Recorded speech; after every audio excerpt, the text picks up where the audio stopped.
नमस्कार, जय हिंद दोस्तों। आप सबका एक बार फिर से स्वागत है हमारे चैनल द सियासी टेबल शो में, जिसमें हम लोग सियासत से जुड़े ऐसे लोगों से बात करते हैं जिनके कंधों पर जनता के जिम्मेदारी है और वो आपकी समस्याओं पर उनसे बात करते हैं। 84 और सलूमर के अंदर विधानसभा के चुनाव चल रहे हैं, जिसको लेकर के भारतीय जनता पार्टी ने पूरी ताकत झोंक रखी है। 84 में कैबिनेट मंत्री बाबूलाल खराड़ी ने मोर्चा संभाल रखा है, तो सलूमर में उदयपुर के माननीय सांसद मन्नालाल जी रावत साहब आज दौरे पर थे। उन्होंने कई सारी जनसभाएं की है, सियासी टेम्परेचर को चेक किया है। आज सांसद साहब से बात करेंगे कि क्या माहौल है, किस प्रकार की बीजेपी की तैयारियां हैं, कैसा रिस्पॉन्स जनता का मिल रहा है। माननीय सांसद साहब, सबसे पहले तो आपका बहुत स्वागत है हमारे चैनल पे। धन्यवाद आपका। सांसद साहब, 84 के अंदर बीजेपी कांग्रेस के अलावा बीएपी भी तीसरे मोर्चे के रूप में लड़ाई लड़ रही है। आप लोग ने जब फील्ड में गए हैं, जो टेम्परेचर चेक किया है, तो क्या माहौल है, कैसा रिस्पॉन्स है जनता का? टेम्परेचर भारतीय जनता पार्टी के फेवर में है जी। पूरे विधानसभा क्षेत्र में जहाँ जहाँ भी गए हैं, मोटे तौर पर चर्चा ये है कि बीजेपी जीत रही है और पिछला जो मार्जिन था उससे भी ज़्यादा से जीत रही है। हाँ, बात केवल ये कर सकते हैं आप कि दूसरे स्थान पर कौन है, उसकी भी चर्चाएं लोग बहुत सारे कर रहे हैं और ज़्यादातर लोग ये कह रहे हैं कि बीजेपी नंबर 3 पे जा रही है और कांग्रेस में क्योंकि रघुवीर सिंह जी का जो एक डेवलपमेंट हुआ पिछले, वो आप सभी जानते हैं। लेकिन हम तो बीजेपी की बात करेंगे। हमारे देवतुल्य कार्यकर्ता बंधु और धरातल स्तर पर, चाहे बूथ हो चाहे शक्ति केंद्र हो, उस पर जो टीमें बनी हैं और इसके अलावा हमारे जितने भी अनुभवी कार्यकर्ता हैं, वरिष्ठ कार्यकर्ता हैं, कोई विधायक हैं, कोई अलग अनुभव रखे हुए हैं, वे सभी वहाँ काम कर रहे हैं, जनसंपर्क कर रहे हैं, सरकार की योजनाओं को वहाँ ले जा रहे हैं। तो एकदम सकारात्मक भाव निकल कर आ रहा है। और जो जयपुर में सरकार है, जो दिल्ली में सरकार है, भारतीय जनता पार्टी की सरकार है, और जो कार्यकर्ता वहाँ मुख्यमंत्री और प्रधानमंत्री जी के रूप में काम कर रहे हैं, उनके योजनाओं को भी तारीफ मिल रही है। मुझे लगता है पूरा तापमान इसको भारतीय जनता पार्टी को जिताने के लिए बन रहा है और मुझे लगता है कि जो 2023 का परिणाम था विधानसभा का, उससे डबल से जीतेंगे। अच्छा, 84 को लेकर के ये कहते हैं कि राजकुमार जी का गढ़ है, बीजेपी काफ़ी ज़्यादा मजबूत स्थिति में। 23 के परिणाम को अगर हम लोग एनालिसिस करें तो बीजेपी कांग्रेस दोनों के वोट मिला लें तो भी वो जो मार्जिन है उसको पाटना बीजेपी के लिए उस समय तो मुश्किल था। तो क्या उसको कवर करने के लिए पूरी मोर्चा, हालांकि बीजेपी के बड़े बड़े नेताओं ने संभाल रखा है, मुख्यमंत्री जी कल सभा करने वाले हैं, तो क्या 84 को लेकर क्या खबर आ रही है? हाँ, मोटे तौर पर वहाँ से खबर आती है और कई कार्यकर्ताओं से हमारी बात भी हुई है। वो ये कह रहे हैं कि वहाँ पर भी एक चमत्कारिक रिजल्ट आ रहा है, भारतीय जनता पार्टी जीत रही है।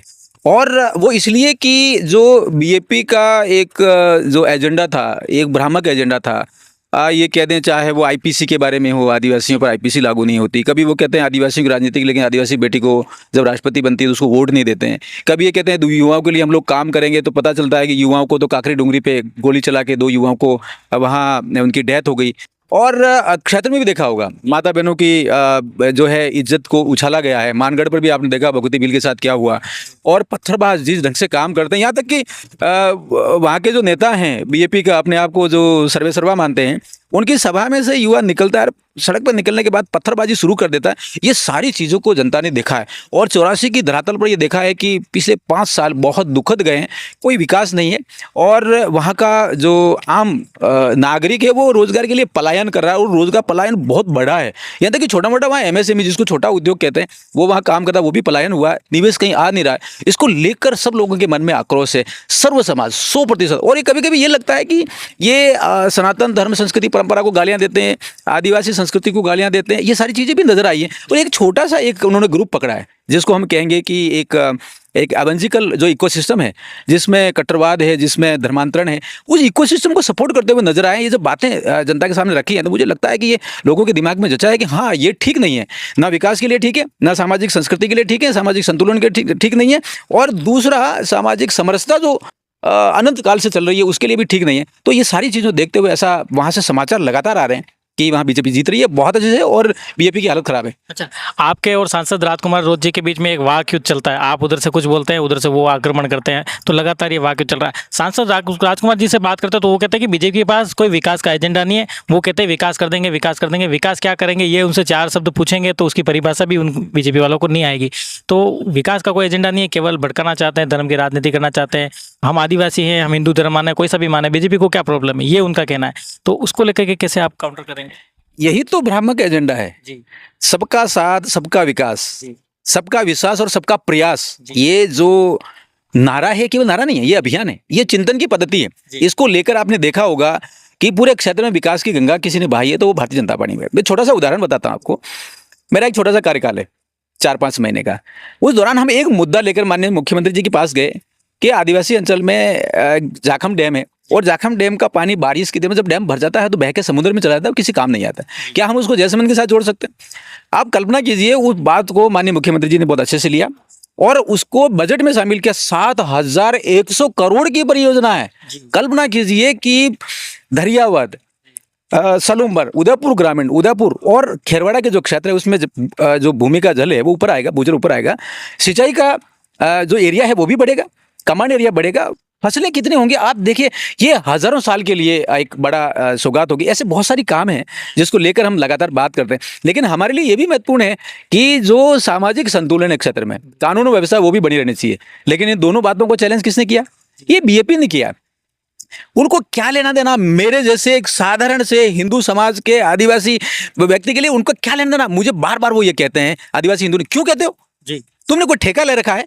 और राजकुमार रोत के बारे में क्या कहें? उसके पिता का नाम शंकर जी और माता जी का नाम पार्वती जी और खुद की पत्नी का नाम जो है वो गीता। वो इंसान ये कहता है कि आदिवासी हिंदू नहीं, उसको क्या लेना देना? वो ब्राह्मण है या नहीं है?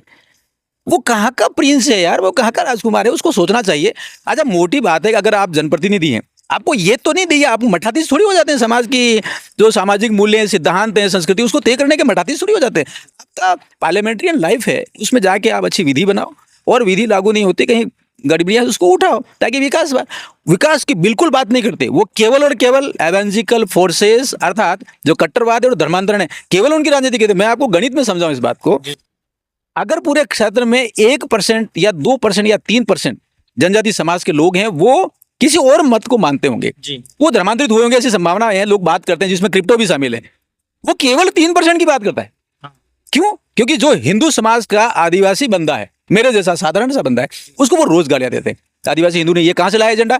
थोड़ा सा धरातल में जाके देखें तो पता चलता है कि the Catholic church of Ranchi ने एक लेटर जारी किया वहाँ के जो हेमंत सोरेन मुख्यमंत्री जी उनके नाम पे कि साहब हमारा एक अलग धर्म कोड चाहिए। वो अलग धर्म कोड इसलिए चाहिए कि हिंदू समाज से काटना था। अरे साहब, वो तो क्रिप्टो क्रिश्चियन है भाई, तू क्या को पकड़ रहा है उसकी? वो धर्म कोड लागू कराने और उसकी बात करने और अनावश्यक बात बीच में लाने के लिए आदिवासी हिंदू समाज के आदिवासियों को गालियां देते हैं। अरे भाई, आप कैथोलिक चर्च का एजेंडा चलाना बंद करो। अगर चलाना है तुम्हारे घर में चलाओ, हमें क्या लेना देना? हम तो सीधे साधे लोग हैं, संविधान में विश्वास करते हैं, संस्कृति में विश्वास करते हैं। पुरखों की जो संस्कृति है, मेरी अपनी संस्कृति है, मैं आदिदेव को पूजूं, मनसावास व्रत कथा रखूं, मैं तीर्थ जाऊं, मेरे अपने संस्कार हैं। मेरे का मतलब मेरे समाज का जो आदिवासी हिंदू समाज है उसके अपने संस्कार हैं, जन्म से लगा के मृत्यु तक के वो सारे संस्कार हैं, वो सब हिंदू समाज के संस्कार। ये कौन होते हैं ऐसे प्रश्न करने वाले? मेरा ये प्रश्न है। ये बात जब जारी है तो मुझे लग रहा है कि इन बातों को जब स्पष्टीकरण के लिए रखते हैं तो वो यूं मानते हैं कि साहब आप विरोधी है। हम काहे के विरोधी? हम तो समाज में स्पष्टता के लिए बात कर रहे हैं। ये स्पष्टता उनके लिए विरोध लगता है। और मुझे लगता है कि मीडिया में भी इस तरह की जो बातें आती है कि तनातनी नहीं है, हम सत्य को रख रहे हैं और वो सत्य को झुठला रहे, यही बात है। अच्छा, सलूबर के अंदर जैसे रघुवीर सिंह मीणा को टिकट नहीं मिला तो कई सारी नाराजगी दिखेगी, तो बीजेपी का अनुमान है कि कांग्रेस के नाराज कार्यकर्ता और माइनॉरिटी का वोट बैंक उनके साथ शिफ्ट होगा और जो गैप जो है वो 15-20 हज़ार का गैप, 25 हज़ार का गैप है, उसको वो पाटने में कामयाब हो जाएंगे और इस बार वो जीतेंगे। तो आपको क्या लगता है, क्या सच में माइनॉरिटी का वोट अगर शिफ्ट हुआ तो क्या उनकी गणित आसान हो जाएगी? वो जो गणित लगा रहे हैं ना, वो उनका अपना आकलन है। हम तो भारतीय जनता पार्टी के साधारण से कार्यकर्ता हैं। हम ये कह रहे हैं कि माननीय भजनलाल जी शर्मा साहब मुख्यमंत्री जी राजस्थान सरकार और माननीय नरेंद्र भाई मोदी माननीय प्रधानमंत्री भारत सरकार, दोनों की योजनाओं को जब धरातल पर देखते हैं और लगातार वो राष्ट्र को रूपांतरण का काम कर रहे हैं, हम उन बातों को लेकर जब क्षेत्र में जा रहे हैं तो भारतीय जनता पार्टी के अलावा कुछ नजर नहीं आता। हाँ, कुछ गाड़ियाँ, और मजेदार बात बताऊं आपको, इनकी जो गाड़ियाँ चल रही है जिनके ऊपर झंडे लगे हुए हैं, इनके गेड़िया बना हुआ है, तो वो सारे गाड़ियाँ जो है ना अधिकांश गाड़ियाँ गुजरात नंबर की है। अरे भाई, कार्यकर्ता तो कम से कम लोकल लगाते हैं यार। गुजरात के कार्यकर्ता लाके आप काम कर रहे हो, क्या होने वाला है? वो क्या जानता है? वो क्या बोलेगा, कैसे बात करेगा? थोड़ी परिस्थितियां अलग हैं, पड़ोसी गांव का तो और भी कर सकता है, लेकिन ये गुजरात वाला मॉडल जो है ना, वो तो गुजरात में और याद रखना चाहिए। गुजरात में तो बीटीपी खत्म हो गई इनकी, और बीटीपी कौन है? ये बीटीपी वही है जो बीएपी है आज की तारीख में। ये रूप बदल कर आए हैं, ये किसी को धोखा देकर आए हैं। डॉक्टर वेलाराम गौरा से जाके पूछिए, देवेंद्र कटारा से पूछो, हालांकि कटारा जी आजकल बीजेपी के साथ हैं, लेकिन उनसे जाके पूछिए क्या हुआ। डॉक्टर दीपक भोगरा वहाँ बैठे, उनके साथ हुआ क्या हुआ उनके साथ? तो उनके साथ पहुंचेंगे तो ये धोखा देने वाले लोग हैं और ये बरगलाने वाले हैं। और कभी कार्यकर्ता एमपी से खींच के लाते हैं, कभी जेएस का कार्यकर्ता खींचते हैं, कभी बीटीपी का खींचते हैं, कभी गुजरात से खींचते हैं। ये सब जोड़ तोड़ करके काम चला रहे हैं। मुझे लगता है ये ठीक नहीं है। इसमें एक बात मजेदार बताता हूँ आपको। कल परसों जयसमंद में एक रैली हुई, रात की रैली हुई, वो भाषण दे रहे हैं और भाषण देने के लिए उनको कोई नहीं मिला। एक बहन जी जो राजसमंद में है और वो मुसलमान समाज से आती है, वो भाषण दे रही है और वो गाली दे रही है, जी वो दे रही है तलवार, तिलक, तराजू, पता नहीं क्या क्या गाली दे रही है। किसको गाली दे रही है? तलवार का धनी तो मैं भी हूँ, जी हमने भी आक्रांताओं के खिलाफ तलवार उठाई है, और कोई गलत काम करता है तो उसके लिए सामना करने के लिए तैयार बैठे।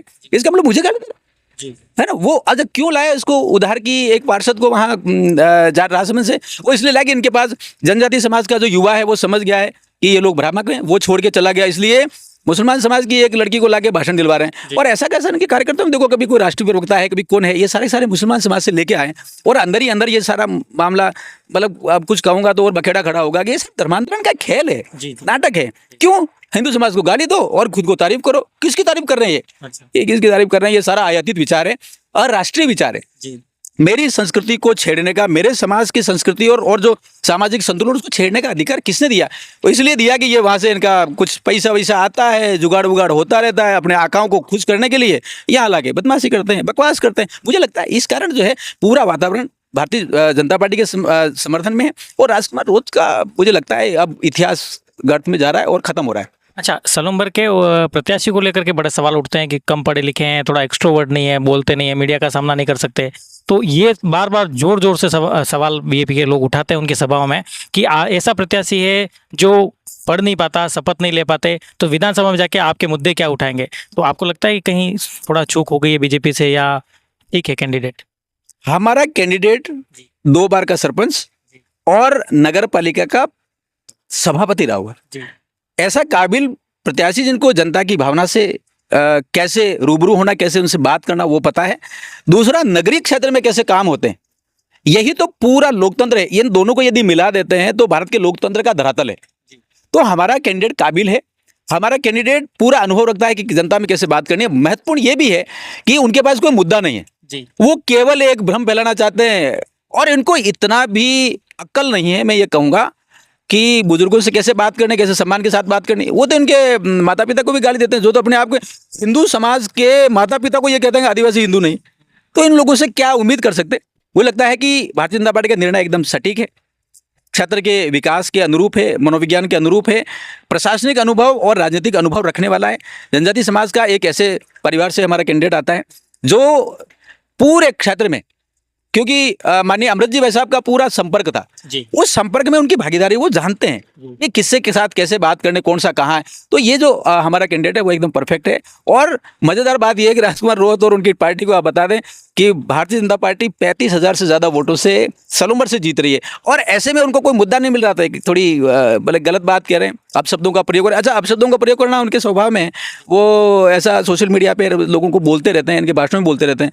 ये तो इतना गंदा भी बोलते हैं कि भारतीय जनता पार्टी के कार्यकर्ता यदि कभी गाँव में आने मत दो, ऐसा भी वो बोलते हैं। वो इसलिए बोलते हैं कि जब विकास हो जाएगा तो उनके सामने विकास वाला जो बंदा है, जैसे किसी को मकान मिल गया, किसी को बिजली का सारी उसको सुविधा मिल गई, किसी शिक्षा का सुविधा मिल गई, डीएमएफटी का रोड मिल गया, तो उनको लगता है कि ये जब लाभान्वित हो जाएंगे तो हमारी कौन सुनेगा। ये अभाव की राजनीति करने वाले लोग हैं। इस कारण मुझे लगता है कि ये एक भ्रामक वातावरण फैलाते हैं हमारे कैंडिडेट के बारे में और पार्टी के बारे में। अच्छा, आपके लिए एक सवाल, एज ए सांसद आपके पास 4-4.5 साल का समय है, क्या प्रायोरिटी उदयपुर लोकसभा के लिए रहेगी? आपके नज़र में क्या विजन है, किस क्षेत्र में अच्छा काम करने के लिए आप कोशिश कर रहे हैं? ये फाइनल सवाल।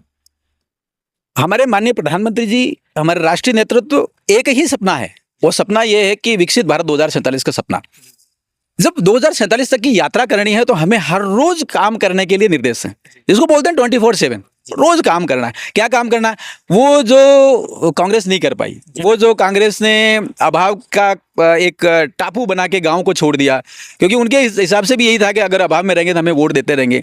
तो ये बेवकूफ़ बनाने की जो राजनीति है वो बहुत पीछे छूट गई है। आज हम विकास की राजनीति करते हैं, विकास की बात करते हैं, जितनी योजना है इसको धरातल उतारे, और ऐतिहासिक काम जो कभी नहीं हुआ। मैंने आपको एक उदाहरण दिया, जाखम का जो एक्सिस पानी है बारिश में बहकर चला था, उसको जयसमंद के साथ जोड़ना, ऐसी बहुत सारी योजना है हमारे उसमें मैंडेट में। हमने काफ़ी सारी चीज़ें की है, लेकिन मुझे ऐसा लगता है कि जिन विषयों पे काम करना वो ये है कि यहाँ जो पलायन हो रहा है वो पलायन नहीं हो।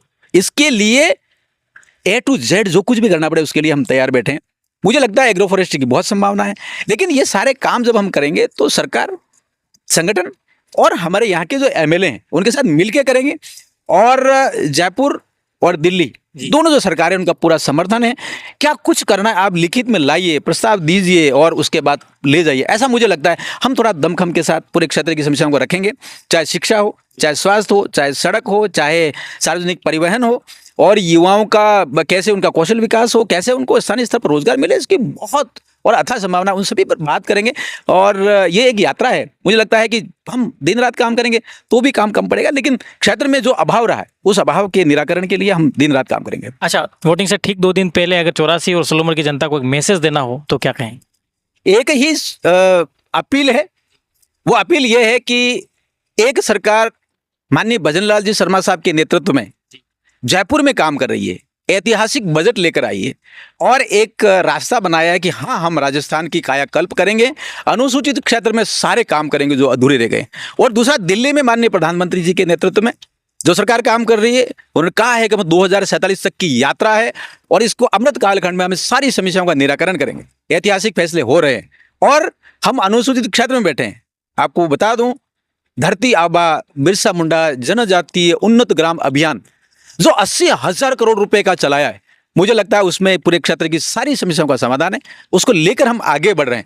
तो जब ये सरकार, ये संगठन, भारतीय जनता पार्टी, कमल का फूल ये काम लेके आगे बढ़ रहे हैं, तो हम आप सभी से आग्रह करते हैं, अपील करते हैं कि भारतीय जनता पार्टी के साथ, कमल के फूल के साथ जुड़ेंगे तो हम विकास की जो गंगा अभी तक चल रही है उसमें हम सभी को और बहुत तेजी से काम करेंगे। आप सभी उसमें भागीदार बने, आप सभी कमल के फूल को वोट दें। आप सभी को राम राम। तो ये थे उदयपुर के लोकप्रिय सांसद माननीय मन्नालाल जी रावत साहब, और इनसे बात की 16 उम्र 84 दोनों सीटों को लेकर के। काफ़ी हमलावर और काफ़ी तेज तर्रार बीजेपी के खिलाफ मोर्चा खोले रहते हैं और अपने काम को लेकर के भी उन्होंने आश्वासन दिया कि 4-4.5 साल का समय है, माननीय प्रधानमंत्री जी की जो योजना है उसको लेकर के लगातार काम करेंगे। सांसद साहब ने समय दिया, इसके लिए बहुत बहुत धन्यवाद। Thank you. और सभी दर्शकों को भी प्रणाम। आप बने रहिए और जो सकारात्मक काम करता है उसके साथ बने रहिए। नमस्कार।